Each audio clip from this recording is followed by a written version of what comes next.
All right, here we are. Welcome out. We've got the Declaration of Independence and the letter from Birmingham Jail. I've talked about this before. I've talked about how the Declaration of Independence is probably uh, Martin Luther King has a lot of support that he uses in his letter from Birmingham Jail. A lot of support of various backgrounds and places and times and people to support his argument about uh, injustice in Birmingham, racial injustice in Birmingham, right? He does have that for sure, but this is probably the document that he refers to the most, or that which supports it the best. Okay, because these people back in 1776 and before, of course, the grievances were occurring in years before that time, basically set a precedent for grievances of anyone who wanted to become an American in this great democratic experiment, right? And that's what this was. The founding fathers weren't very sure if it was going to last. You know, would it last 6 months, a year, a couple of years, 10 days, 10 days, 10, 5 years, 10 years? How long would it last? That it's lasted this long is probably a shock to many, if not most, back in that time, because they knew the works of men, of humankind, and how power corrupts, and absolute power corrupts absolutely. And most political governments, if you can call them that, were of the singular type, monarchs, despots, those with a hard fascist reign, right? Like King George III, he was doing things. This is why this was written. Because of King George III, King George III kept making promises and falling through on those promises. It's the exact same thing that Martin Luther King talks about in the letter from Birmingham Jail. The governor of Birmingham and the governor of Georgia, and others who he spoke to who made certain promises and did not follow through on those promises. So that's what the Declaration of Independence is referring to the greatest degree. So anyways, this was a grievance, and we'll kind of go through. I've got them marked out here down at the bottom, most of them, and some more than others. I'm not going to go through all the grievances, but I'll highlight those that are more readily available to most people who can pretty much understand what they are without a lot of background. Some of it you need some background for, but most of these are relatively straightforward. And of course, the conclusion. If you're, as an English professor, I can tell you that in the conclusion, that's where the thesis should be. The thesis also is up front oftentimes.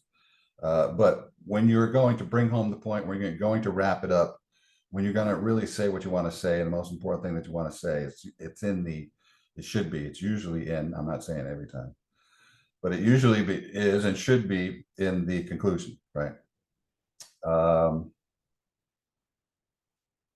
So, and then down here, you see there's all the signers of the document by state, right? And there's a good number of them. And a lot of these people were basically putting their lives on the line. This wasn't just an innocuous thing that you sign this and oh, everything's going to go swimmingly. No, you're basically telling King despot, you're basically telling the monarch, the despot ruler, that we oppose your government, and allegedly it wasn't a declaration of war. That was more indirectly, right? It was a declaration of independence, but in order to get that independence, obviously there would be war, because King George was not going to just change his ways or change the laws or change what he was doing or give up power, right? So there was definitely going to be some confrontation. So all of these who signed it, they're basically signing their death sentence, or if they were caught, probably, yep, definitely death sentence, imprisonment for sure, death sentence probably more likely. And keep in mind also at this time that there were three groups. Not everybody, we're very much after the fact. We just think that everybody signed on to this, no problems whatsoever. Right? You were going to, or not us, but they were going to be fighting friends and family, even friends, families, and other countrymen, right? you're going to war against your very own people, And the people didn't want to fight the people. And it's always those at top that cause the problem, that fight the wars, or start the wars, I should say. And then those in the middle and at the bottom fight the wars of those who start the wars who are at the top, right?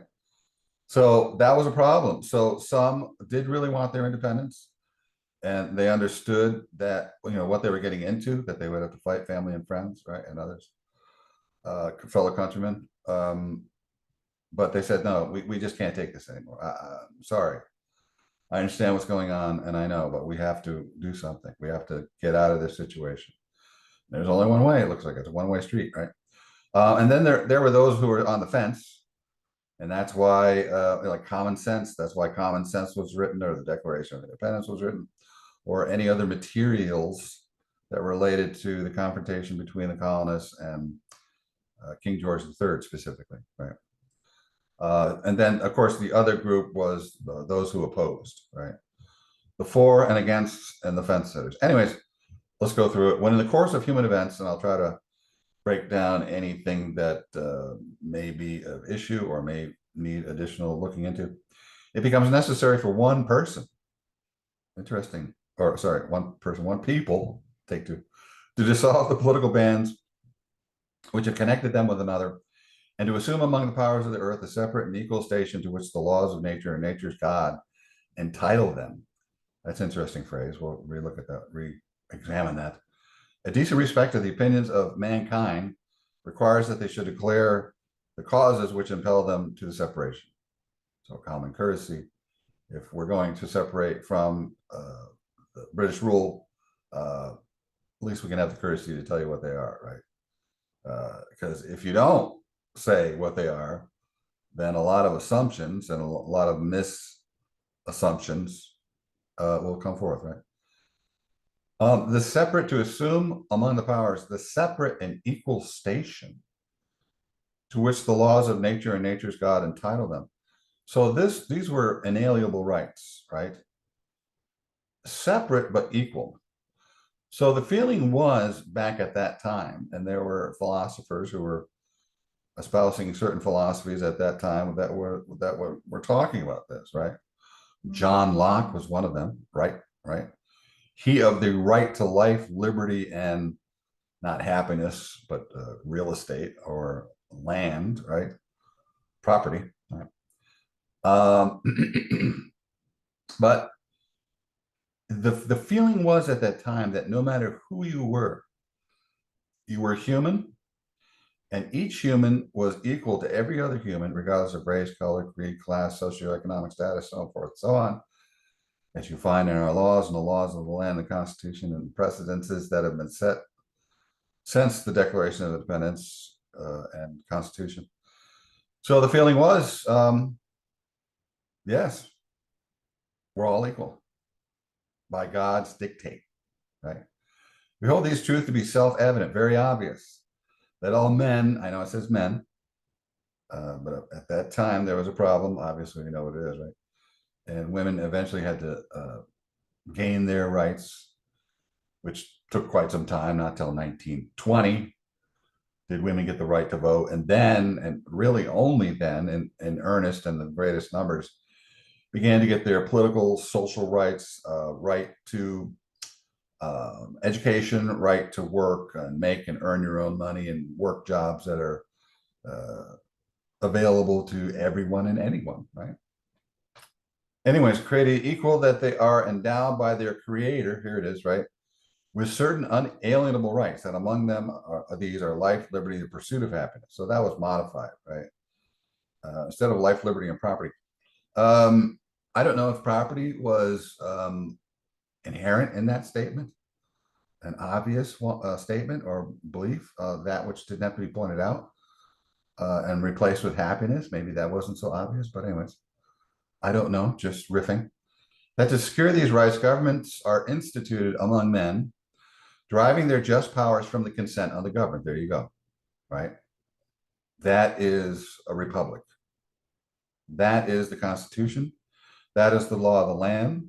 That is the people are sovereign. The people of the states, the power in the states, the sovereign, goes to the people, the sovereign people, those in charge, right? That whenever any form, keyword any, as a critical thinker, if you see words like any, all, never, right? You see those absolute terms or statements. And they're written by people who know what they're doing, right? You know, some people may say, hey, every time I wash my car, it rains. No, it seems that way, right? Because it's really inconvenient that you wash your car and it rains again, you know, or rains, you know, a day or two later, or maybe the next day. Wasn't in the forecast. Anyways, that whenever any form of government becomes destructive of these ends, it is the right of the people, there it is, to alter or abolish it and to institute a new government, right? Laying its foundation of such principles and organizing its powers in such a form as to them shall seem most likely to affect their safety and happiness. Prudence, dear Prudence. What is prudence? Look that one up, right? Be prudent. You ever have your parents say that when they're talking about you making decisions, right? Indeed, will dictate the government's long established should not be changed for light and transient causes. That's where I get that from, right? And when we were talking about the amendments, right? What, hundreds, thousands of amendments have been put forth, postulized, but only 27 have been passed, right? So they really, Americans, or anyone who's in government, I'm assuming, really took that to heart. I hope that's what they're doing.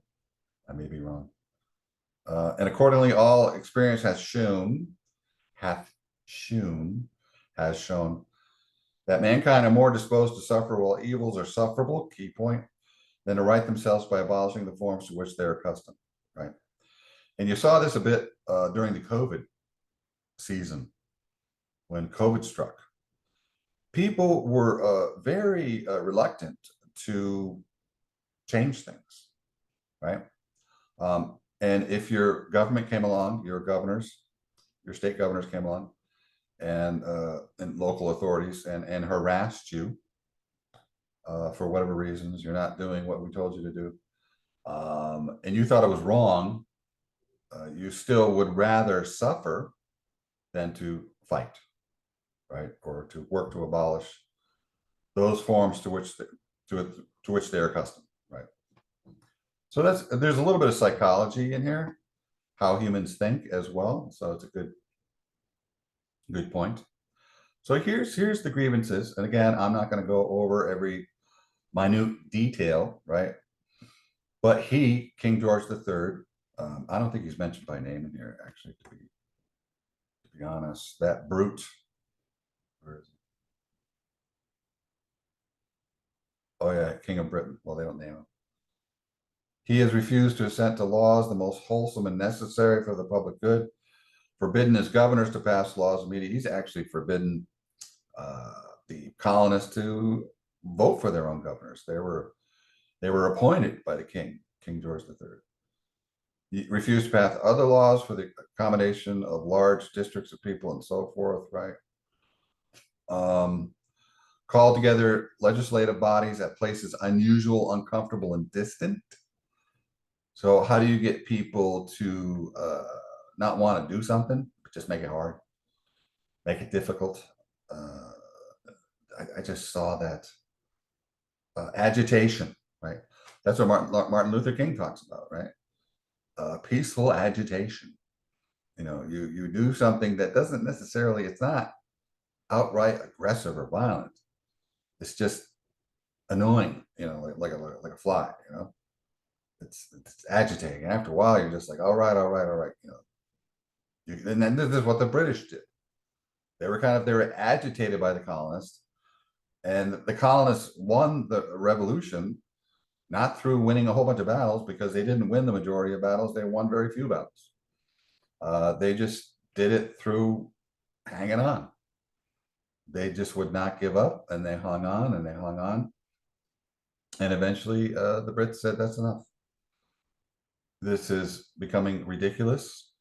Our troops are overextended. Our investment in this effort are becoming overextended. So just through attrition, the Brits finally said, okay, your country, take it. He has dissolved representative houses repeatedly. He has refused to cause others to be elected, right? He has endeavored to prevent the population of the states, naturalization. He wouldn't allow immigration, right? Refusing his assent to laws for establishing judiciary powers, made judges dependent on his will, and also probably governors as well, since those governors were appointed by King George. He erected a multitude of new offices, sent hither swarms of officers to harass our people. There you go. So if you really want to, you can only harass, annoy, enslave, incarcerate people so long before they rebel and stand up. You know, it's just a matter of time. How do I know? History proves it, right? No regime has lasted forever. Some have stuck around for some time. You've got the Romans, right? They lasted for quite some time, but eventually they were taken down. There was the Ottoman Empire that lasted for some time and then eventually was taken down. You know, time after time after time, history has just shown that it's very difficult, if not impossible, for one people or for one entity, just like in sports. Excuse me. How long does a team stay at the top? If you're the New England Patriots, you're really lucky and you get like 20 years. That was a freak occurrence, because most teams might have 3, 4, 5 years at the most where they're really good and maybe winning a handful of championships here and there. Well, the Celtics did it too with 11 rings in that time. And I think the Boston, geez. I guess that's the city of champions. Celtics did it with 11. The Patriots did it with 6, I think, if I'm correct. Not a Patriots fan by any stretch. But anyways, there you go. So, I mean, even in sports, so any time, any place, anywhere someone is trying to dominate and remain dominant, it's difficult, if not impossible, right? He is effected to render the military independent and superior to the civil power. He has done things, he's in trouble for quartering or putting in homes large bodies of armed troops. That's the standing armies. And that was another, I think that was an amendment, that you can't have standing armies or quarter troops in people's homes. You know, protecting them by mock trial, those soldiers, protect the soldiers by mock trials. I know that, for instance, if some soldiers here in the colonies got into trouble, they would be shipped back to Britain, and the trial took place there. Guess who's going to be favored, right? Well, the British soldiers. Yeah. For cutting our trade, that's one thing that they did. That was a huge problem, right? That's something that the Irish and the Scots complained about back in the day, that their trade was cut. Imposing taxation, no taxation without representation, right? For depriving us trial by jury, for transporting us beyond the seas to be tried for whatever, for abolishing free system of English laws, taking away our charters, for suspending our own legislatures. He has abdicated government here, but declaring us of his protection and waging war against us. He has plundered our seas, ravaged our coasts. I mean, and this is, you know, this is supposed to be, you know, people under his reign. He's colonizing, but under his reign, but he's not treating them like equals or citizens even, right? Sending large armies of mercenaries to attack the colonists. How about that? What a lovely fellow, isn't he? And so forth. So let's get down to, I'm going to have enough to say about the Declaration of Independence. So let's take a look at the concluding statement. Very important. We therefore, all capitalized, United States of America, representatives, all capitalized, free and independent states, all capitalized, power to levy war, capitalized. Emphasizing points. We therefore, and this is probably a technique that was common back in the day, but we don't do that now. We might italicize or do something else.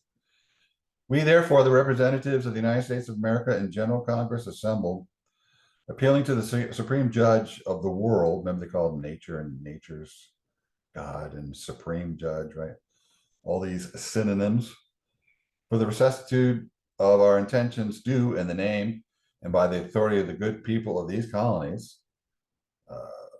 those sovereign people, solemnly publish and declare that these united colonies are and of right ought to be free and independent states, that they are absolved from all allegiance to the British Crown. So yeah, Declaration of Independence, but that's pretty much calling for war, right? Indirectly, okay, fine, but it's still calling for war. And that all political connection between them and the state of Great Britain is and ought to be totally dissolved. That's asking for it, right? And that as free and independent states, they have full power to levy war. So these are some of the rights that you'll find in the Constitution, right? Conclude peace, contract alliances, write up treaties, establish commerce, national and international. So inherent in some of these statements are statements that were made in the law of the land Constitution. And to do all of their acts and things, kind of leaves it open, doesn't it? Which independent states may of right to do. And for the support of this declaration with a firm reliance on the protection of divine providence, we mutually pledge to each other our lives, our fortunes, and our sacred honor. This is something that's a statement that alludes to, that is similar, I should say, in the letter from Birmingham Jail, and alludes to this statement, right? So in letter from Birmingham Jail, which we're switching to now,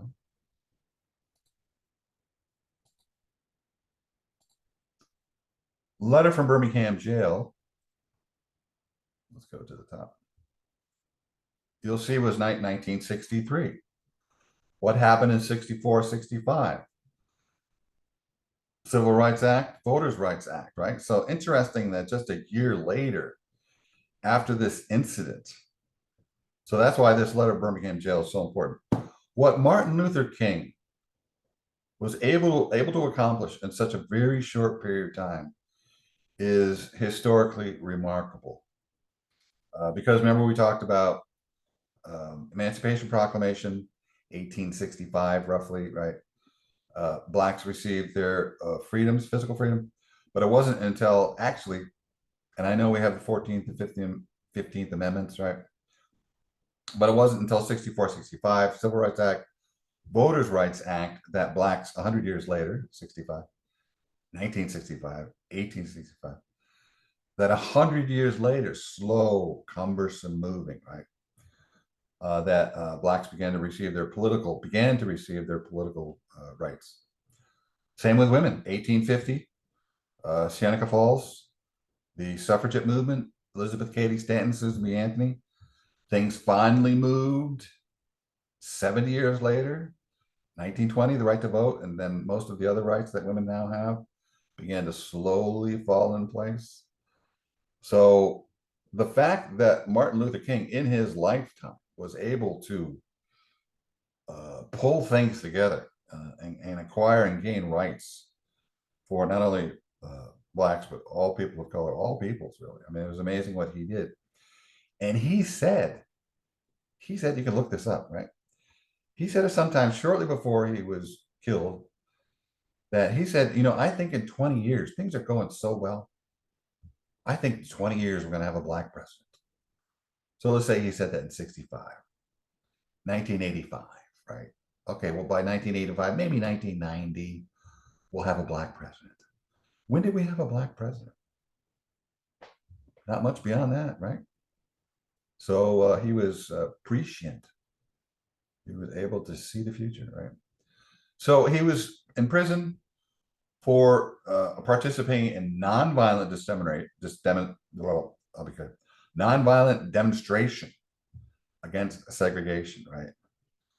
So this was his letter. It was a response to the white members of the Christian Coalition, who were basically saying to Martin Luther King, well, you know what? You got to wait. Look at Christianity. It took 2,000 years. I'm sorry, you and your people, you got to wait.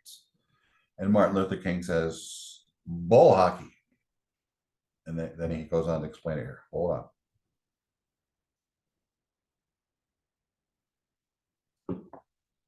So again, keep in mind that back then, um, just phones and newspapers, magazines, about the only way people could communicate, right? They didn't have cellular phones, the old landline phones, right? Cellular phones with all kinds of apps on them, social media and stuff, news and whatever. Didn't have that. You didn't have the internet. You didn't have 64. Television was a relatively new phenomenon, been around maybe 20 years or so in production. The television itself, the idea had popped up years before the 40s, but by the 40s, it began to move into mass production. Right? So he doesn't pause, it says here. And the reason why I've got, so this is part of the writing information, writing lesson. You got one, two, see the green? 1, 2, 3, 4, 5 paragraphs basically. And this one tells you, because you've got a capitalized letter and then kind of capitalized letters to finish out those two words, right? So this will tell you this. Here's section 1, right? Here's section 2, and so forth, right? That's kind of your sectional markers. But these paragraphs are basically introductory paragraphs, right? Usually, if you write a short 5-paragraph essay, it's the first paragraph is the introduction. So these were all part of the introduction. Right? So he says, I don't have time to read every criticism that comes across my desk. So if I did do that, then all I would be doing would be answering that criticism. And I got a lot of stuff to do, so I can't focus on it. But then he says at the end, last sentence, since I feel that you are men of genuine goodwill, so these are the white members of the Christian Coalition, and your criticism is sincerely sent forth, I would like to answer your statement in what I hope will be patient and reasonable terms. You'll notice a little different from today.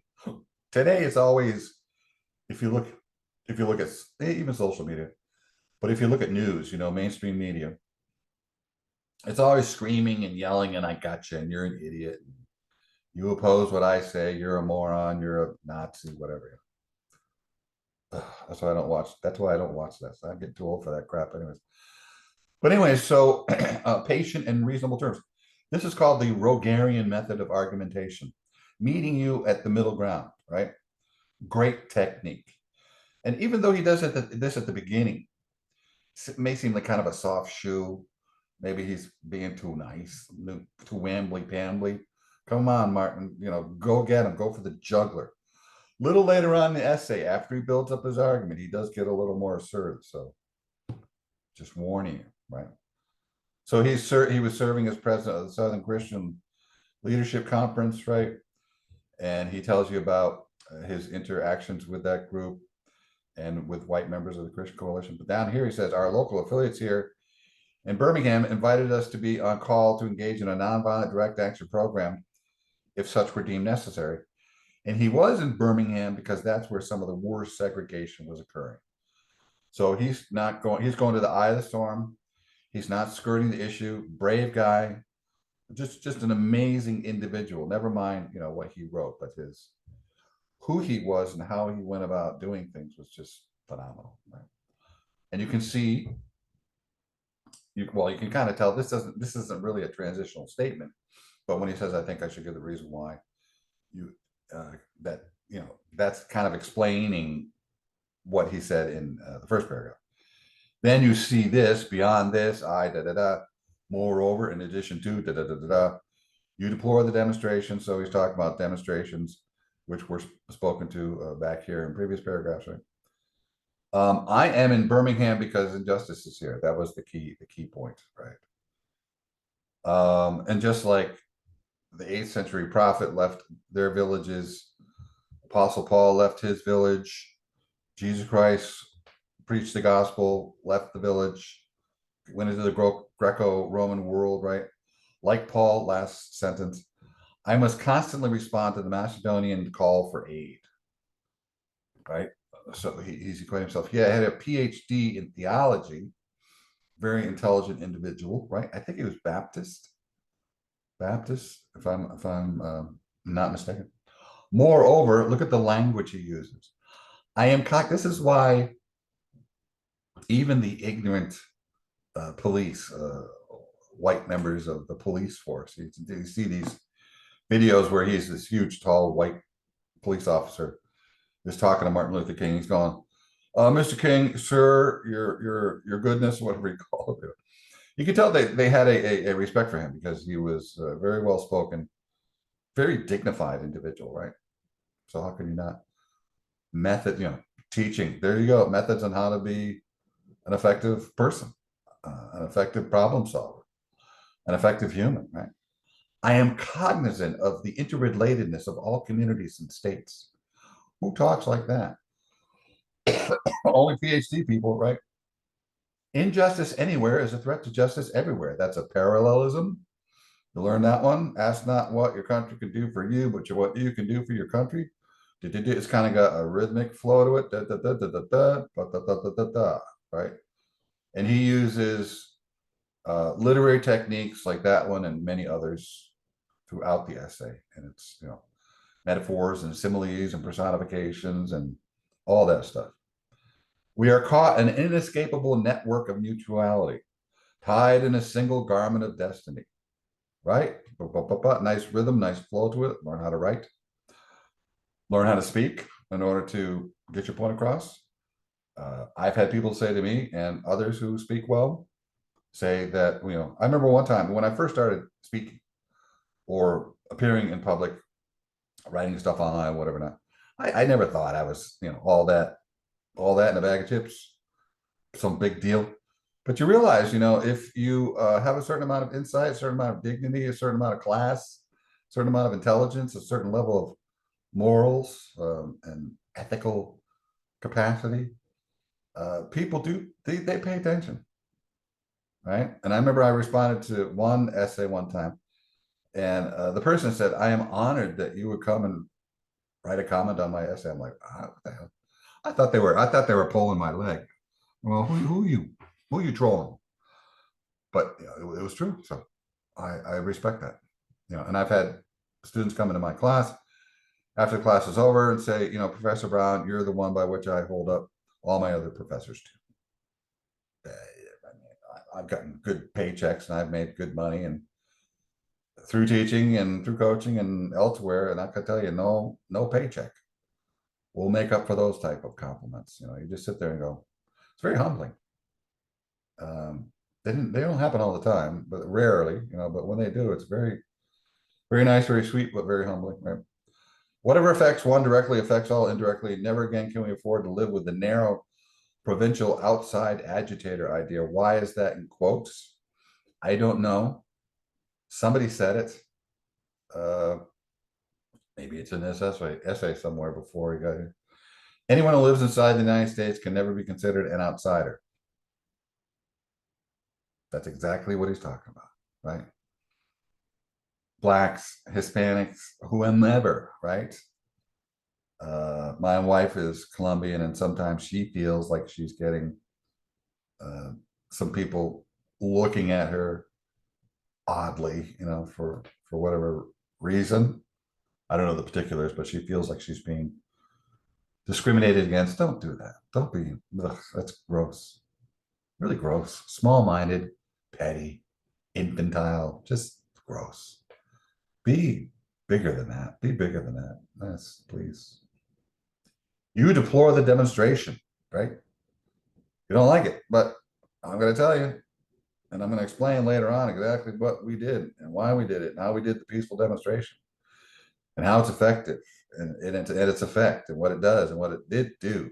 And obviously, whatever he did worked because the effect he had on things, on the whole socio-political fabric of American society, was just tremendously pervasive, strong, and just a major wake-up call for people, I think, you know. So a pretty amazing individual. I'm sure that each of you would want to go beyond the superficial social analyst, I'm sorry, who looks merely at effects and does not grapple with underlying causes. Cause and effects. So you can see he's got the PhD there. He's taking those classes. I would not hesitate to say that it is unfortunate that so-called, nice hyphenation, that so-called demonstrations. I love this essay because I can use this essay just to teach English alone. 90% of English language and what you need to know how to write is in here, right? It's amazing. That's why I call it the perfect storm. No, the perfect essay. So-called demonstrations are taking part in Birmingham at this time, but I would say in more emphatic terms that it is even more unfortunate that the white power structure of this city left the Negro community with no other alternative. So that's the problem, right? And I think it was Malcolm X who talked about the white liberal is the problem, you know. They're the ones. So that's who he's referring to. In any nonviolent campaign, there are 4 basic steps. So here it is, right? And he explains it in minute detail, right? Then he's continuing on. He explains that. Then he looks at the bigger picture in regards to what was happening in the area. September. Then came the opportunity last September to talk with some of the leaders, economic community in these negotiating sessions. Certain promises were made. King George III. There's a parallel. So some of these parallels are indirectly mentioned. Some are more direct. That's a very indirect one.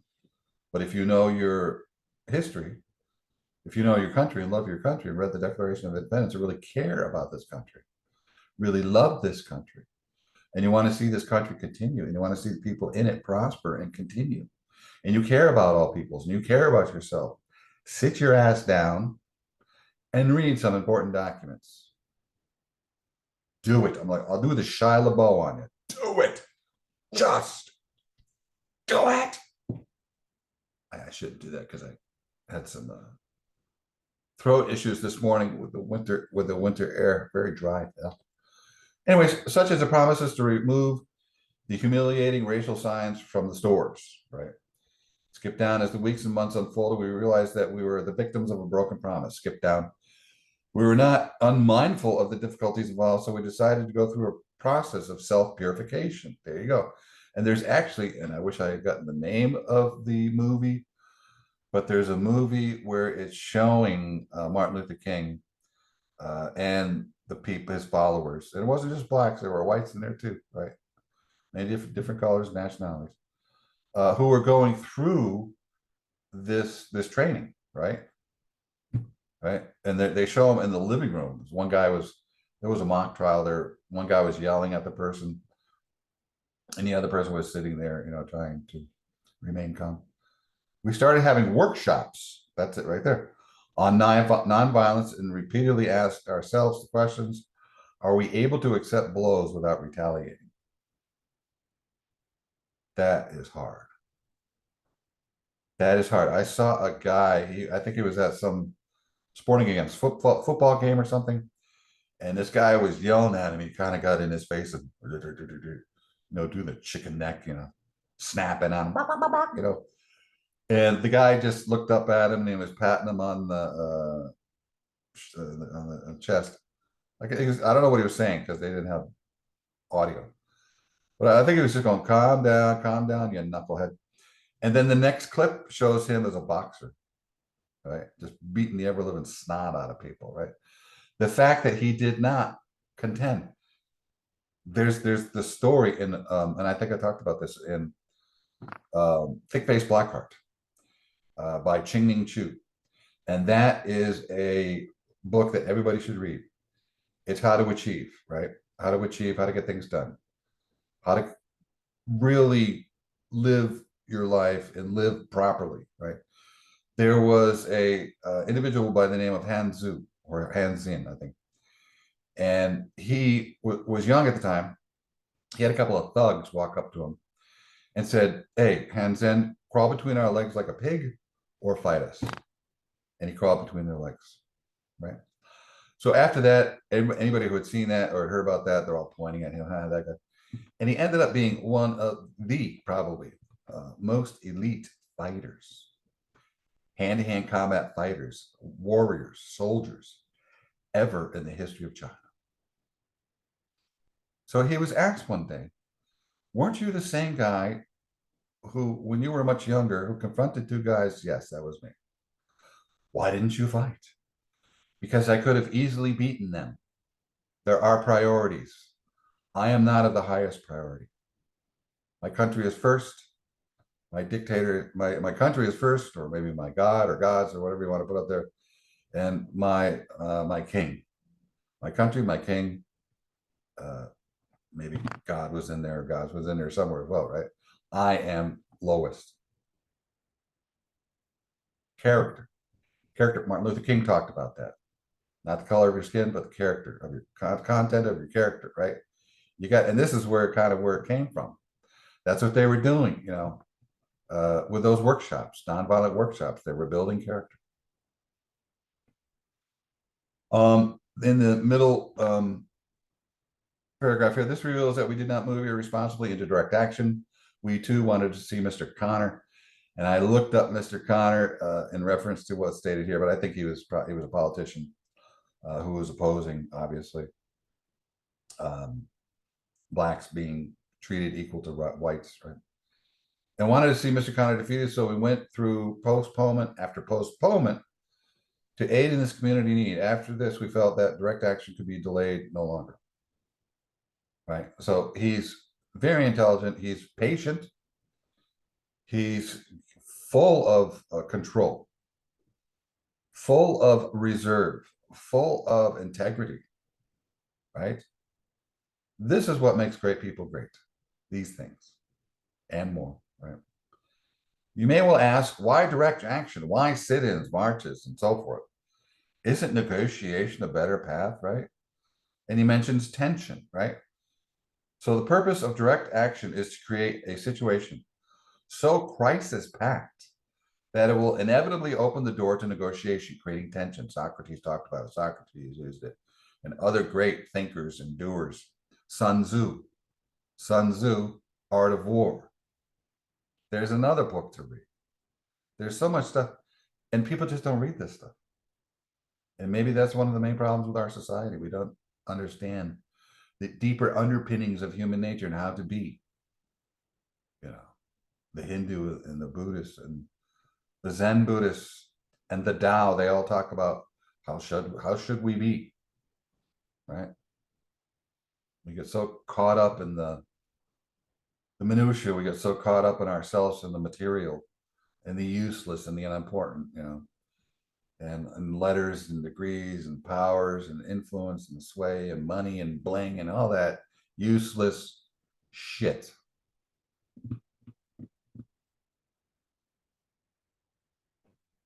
I said it. One of the basic points in your statement is that our acts are untimely. Right, there it is, right? Wait. So this is the whole thing. I'm not going to read through this whole thing, but this I teach that. Look at that paragraph. That is a big honkering paragraph, right? That is basically about incomplete, if you want to look at it. I think like 5 or 6 sentences. The majority of the middle here, it's just a whole bunch of dependent clauses. Got a subject and a verb, but it's not a complete sentence. Like this. For years now, I've heard the word. Well, that is a sentence. When he gets to the wind, where's the wind? Where's the wind? Oh, here it is. When, but when you when you see that vast majority of your 20 million Negro brothers are smothering an airtight cage of poverty in the midst of an affluent society, when you see when, right? So he's just using, this is called exemplification. Example, emotional, example after example.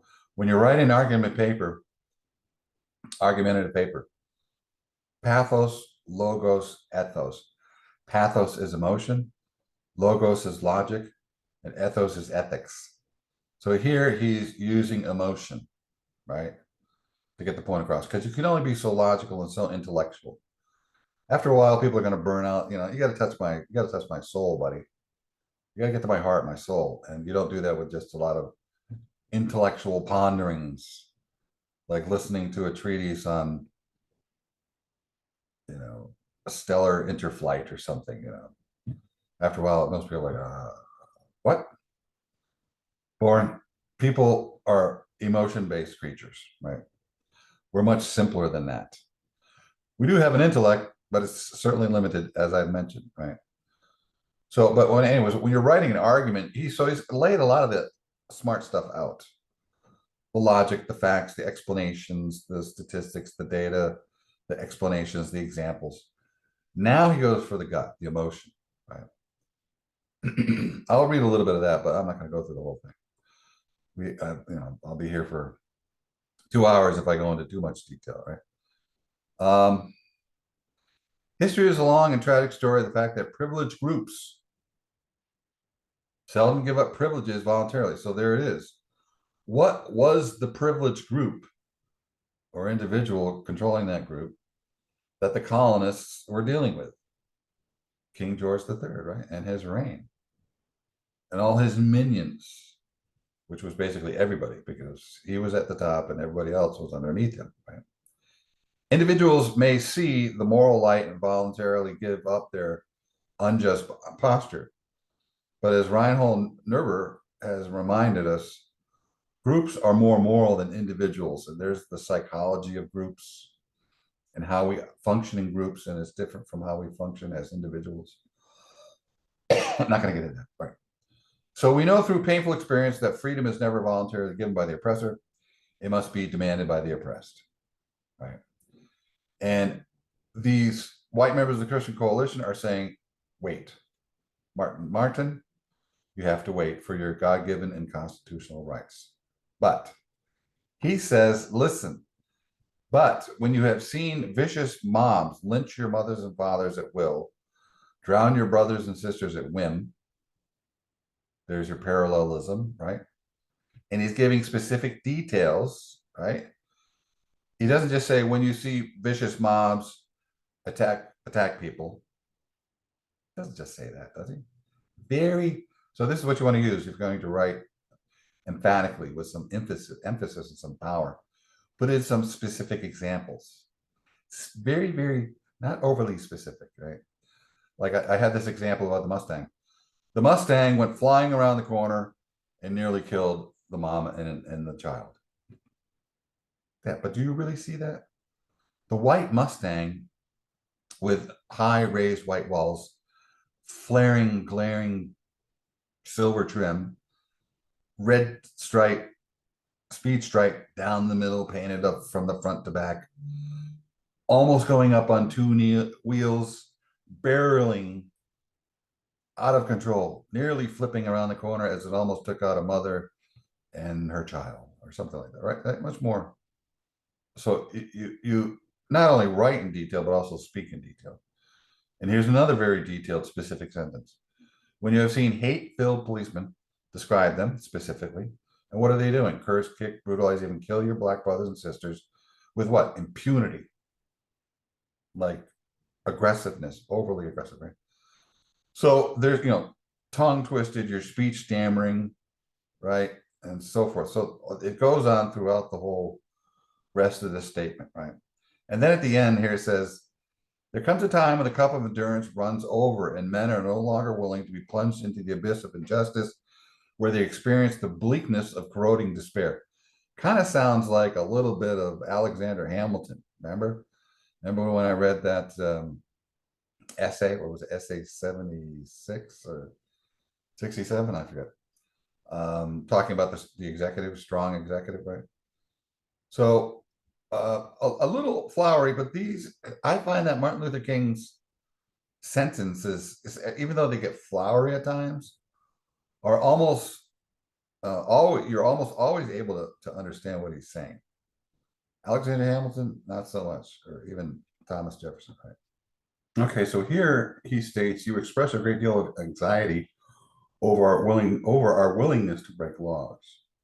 So this is where he breaks down the laws There are just and unjust laws, those laws that square with the eternal, those that square with the moral and the ethical, those that square with God, those that uplift, those that downgrade humankind, right? So he gets into a little bit, this is a little bit of the logos, okay? And also here, I told you at the beginning, maybe you thought he was being a little too nice, a little too soft at the beginning. Well, here he kind of brings the hammer down. So that's the general approach, the Rogerian approach. You want to, if you've got, it's not, I'm just going to be nice all the time.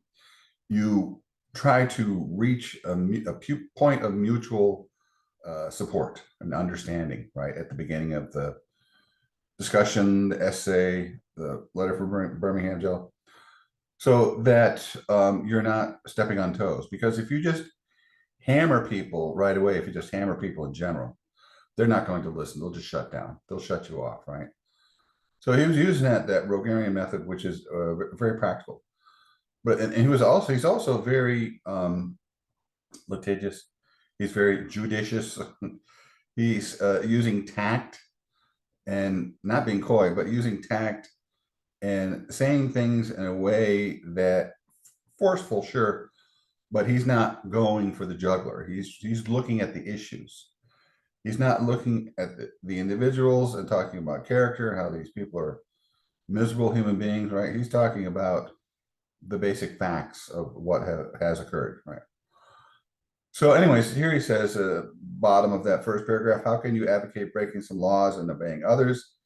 The answer is found in the fact there are two types of laws, as I said, just laws, unjust laws. I would agree with St. Thomas Aquinas that an unjust law is no law at all. Now, what is the difference between the two? How does one determine when a law is just or unjust, right? A just law is a man-made code that squares with a moral law. This is what I was saying before. Or the law of God, an unjust law is code that is out of harmony with the moral law. So here he understands, he's a Baptist minister. He brings in God, and he's got that angle covered, the eternal angle. But at the same time, he knows who he is and that he's got a very large, diverse crowd. So he doesn't just speak religiously.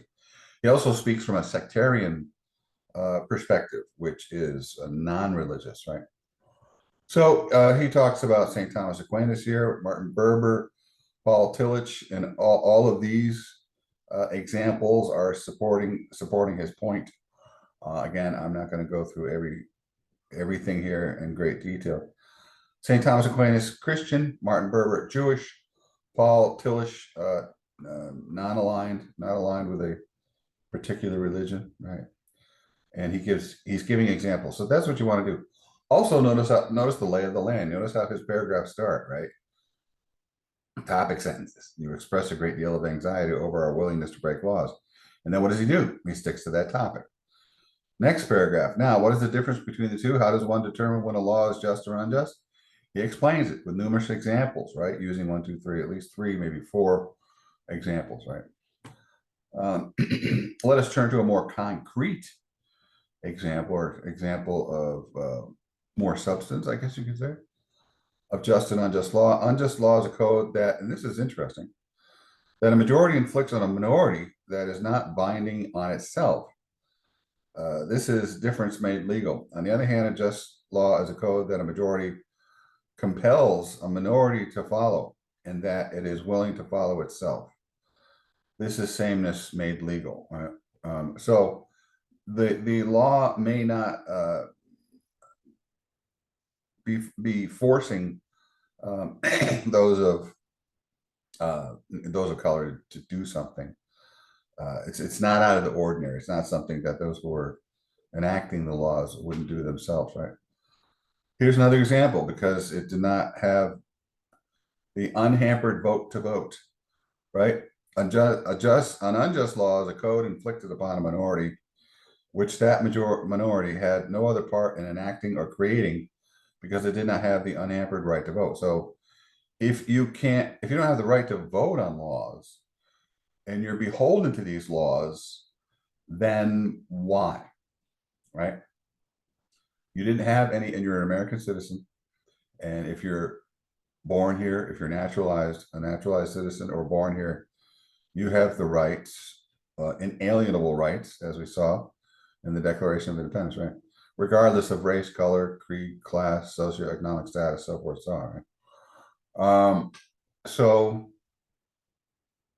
if you didn't have a right to vote for the laws, even if you vote and what you vote for loses, you're still participating. So there's no participation, right, by blacks at that time. So that was the point he's making. These are just a few examples of unjust and just laws. Very straightforward, very well laid out. He knew his audience. He knew that he wasn't speaking to a bunch of all highfalutin academics or intellectuals in the church.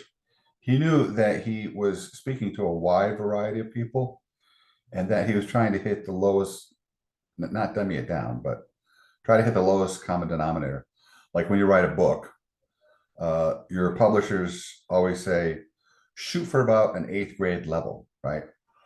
Don't make it unnecessarily complicated or complex so that the majority of people who are reading can read it, right? From those with not the greatest skills to mid-level to high level, right? Nothing new about this kind of civil disobedience. David Henry Thoreau wrote that book. And if you look him up, you'll see that he opposed slavery and he opposed the Mexican War. So he didn't pay taxes. And he was another individual, and there were many of them at that time, who were advocating for individual rights, the right of the individual to have their voice, right? Freedom of speech, to not be denied a voice, to not have that voice choked off in any way, shape, or form, especially through voting, right? In this case. We can never forget that everything Hitler did in Germany was legal, and everything the Hungarian freedom fighters did in Hungary was illegal. So there were those laws that Hitler put in place to suppress the Jews, were suppressing a people for what reason? Nothing other than the fact that they were of a particular group, right? We'll say. And that is a heinous crime. We know it. They probably knew it, but they didn't care. I must make 2 honest confessions to you, my Christian and Jewish brothers. First, I must confess that over the last few years, I have been gravely disappointed with the white moderate. So now he goes into considerable depth in regards to that issue. I'm going to skip over it because I'm just trying to get, again, I would advise you to read this. I don't want to spend so much time on this that I'm 2 hours in and barely covering the half of it. Okay, so I would advise you to read through it carefully. It's a great document. It's one of the documents that you'll find in a reader, the primer, any primer that is focusing on American documents. This is going to be in there, along with the Constitution, Declaration of Independence, the Monroe Doctrine, and all those very important pieces of writing that helped establish this country. I had also hoped that the white moderate would reject the myth of time. Now, here, it's interesting that the white moderate Christians were saying, well, look, Martin Luther, it took Christianity 2,000 years to accomplish what it accomplished. But that's different. That's a religion outside of the law, outside of government. Unless there is a country that is run by a pope, and I guess maybe the Vatican is actually a country, or that area is run by the Pope. I may be wrong. I'm not up on the details on that. But Christianity, it's a religion. It's not a law of the land, right? So Christianity doesn't apply to every American, just those who are Christian. But the laws of the land, the Constitution, applies to every American, right? Regardless of race, color, creed, class, religion, socioeconomic status. So that didn't really fly, right? He also goes on to state, you spoke of our activity in Birmingham as extreme. Um, and there's more there that you can look at. Again, I'm skipping around a bit. I'm not going to be covering everything, as I said. Oppressed people cannot remain oppressed forever. That's an important point. No empire has lasted forever. Empires eventually break down, they weaken for various reasons. They just lose momentum. People lose enthusiasm. They may begin to really see that there's massive corruption. And you can only support corruption for so long, even if you're being threatened with your life. Right? This is why you have the French Revolution, the American Revolution. This is why you have so many revolts against oppressive governments, right? So they may last for a while, but they're not going to last forever, as it says here, right? The urge for freedom will eventually come. This is what happened to the American Negro. So at the next highlighted sentence is referring to that with his black brothers in Africa. Africa at that time, there's a book called Africa. It's about Africa. You should read it. I don't know, I read that a long time ago. I don't know if it's still around in print. But there's plenty of books out there about Africa and its history. Even if you didn't live there or aren't of that culture, doesn't matter. It's always good to learn about other cultures. Africa. So he's talking about the fact that by the mid-70s, pretty much every country in Africa, and yes, Nancy Pelosi, there are multiple countries. Africa is not a country, it's a continent. Okay. So by that time, and this is 64, so he's saying that Africa is moving with jet-like speed to liberate Africans, right? Which was, and that was also happening in Asia, South America, Caribbean, and so forth, right? So it was a whole massive movement. And if you see something happening, right, or hear about something happening, and you get wind of it, this is why, like Amnesty International, putting pressure on dictators or despots to release somebody or do something or to stop committing some heinous crimes. That really puts a spotlight on this individual, this corruption, right? So it's amazing what you can do when you work with other people to expose the ugly underbelly of corruption. But as I continued to think about the matter, I gradually gained a bit of satisfaction from being considered an extremist. Jesus was an extremist, even in teaching love, because he was basically opposing the 600 Mosaic laws. He was saying, I have come because we were putting an end to the Mosaic laws. And of course, the Jews were like, what? You're not our buddy, right? So, and much, and he also, in the gospel, there's a mention of the fact that I don't bring love, but I bring a sword between father and son, daughter and mother, right? Excuse me, I got a thing in my throat, a little cold today. So it's not, it wasn't, it was a gospel of love for sure. But, in order to really get his movement moving forward and do what he needed to do, he was definitely gonna ruffle some feathers, and he did, right? The Sadducees and the Pharisees, and he was eventually crucified. So that's old news, isn't it? Martin Luther, he was the 95 essays that he pinned on the church, some church in Germany, right? Pinned him on the door, reasons why he thought the Catholic Church was corrupt and no longer useful. So that was pretty extreme. Abraham Lincoln wanted to end slavery. Half the country didn't want that. That's pretty extreme. Thomas Jefferson said, we should be independent of Britain. Britain says that's pretty extreme. We catch you. You lose your life. We'll string you up, right?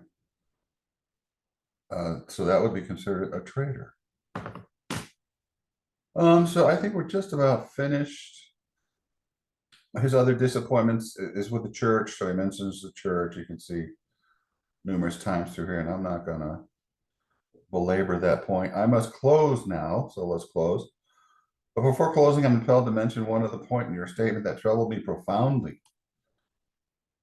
You warmly commended the Birmingham police force for keeping order and preventing violence. I don't believe you would have so warmly commended the police force if you had seen its angry, violent dogs literally biting 6 unarmed, nonviolent Negroes. Okay, and that was the old term.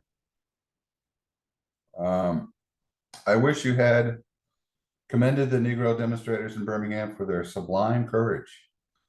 So again, he's talking to the white members of the Christian Coalition.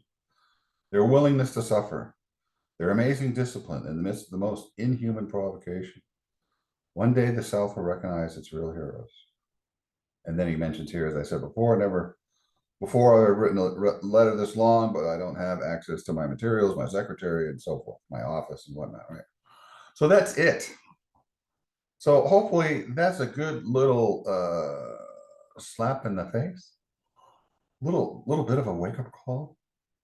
This is a great one to read it all the way through. Again, it's not a novel. It's not going to take you forever and a day. What is it? How many pages we got here? Is it like 10 pages? No, 6. Not even, just 6 pages. Not even 6 pages, 5.5. Take some time. Also, Declaration of Independence, that's 1.5 pages, 2 pages at the most. So you're not going to be reading a lot. It won't take you that long. But I would suggest that you look things up. You look up your vocabulary words. You look up certain people or places or concepts or whatever is in there that you don't understand or don't know much about. I look stuff up all the time. I looked up something recently, NyQuil, because I'm taking NyQuil. I just typed in, you get used to doing this in situations where it's important. You start doing it everywhere. Right? So I looked up NyQuil. What is the significance of quill in the name NyQuil? Nothing. What is the significance of the name NyQuil? Nothing.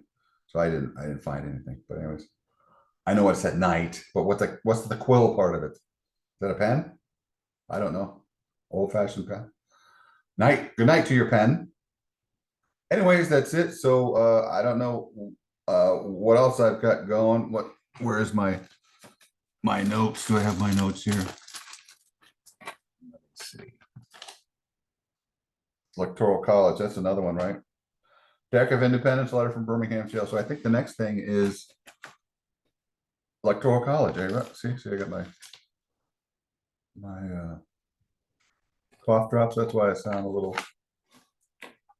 It's a lot better than it was, but anyways. So that's it for now. Take care, and we'll talk to you soon.